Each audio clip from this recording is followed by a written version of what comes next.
Сәлем баршаңызға, менің каналыма қош келдіңіздер. Бүгін мен сіздермен осындай өте дәмді, жұп-жұмсақ сүзбелі печеньенің рецептісімен бөлісемін.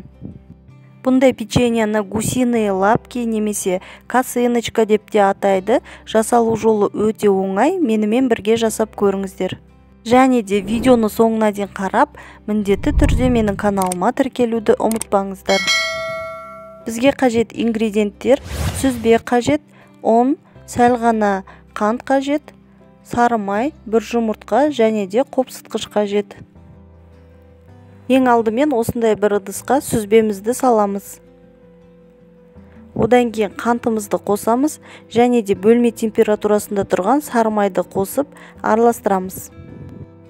Осылай қасықпен немесе вилкамен езіп араластырамыз.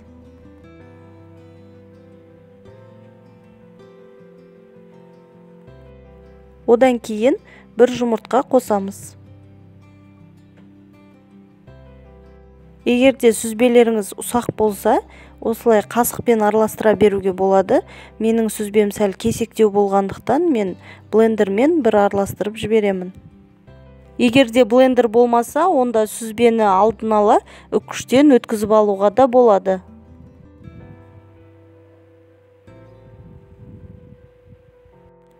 Тура осындай біркелкі масса шыққанша блендермен айландырамыз, одан кейін қопсытқышты қосып араластырамыз. Артынан бірден ситадан өткізілген ұнды қосамыз.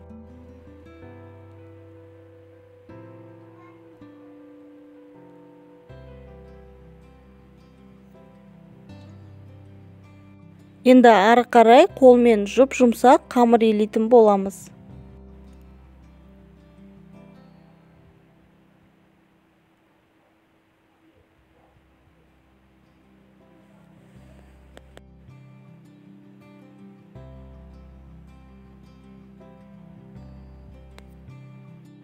Қамырымыз дайын. Ендігі кезекте пергамент қағазын формамызға осылай төсеп аламыз.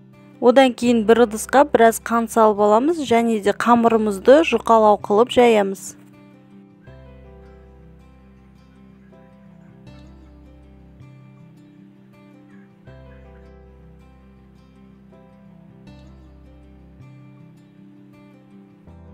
Енді ортасына қант себеміз. Осылай ортасына қант себу үшін құрамына қантты сәл аздау қосамыз.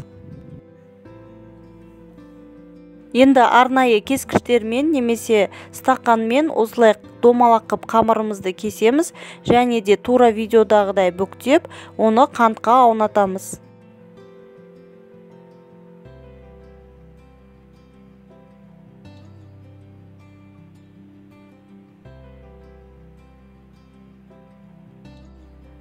Барлық печеньеларымызды тура осы видеодағыдай жасаймыз.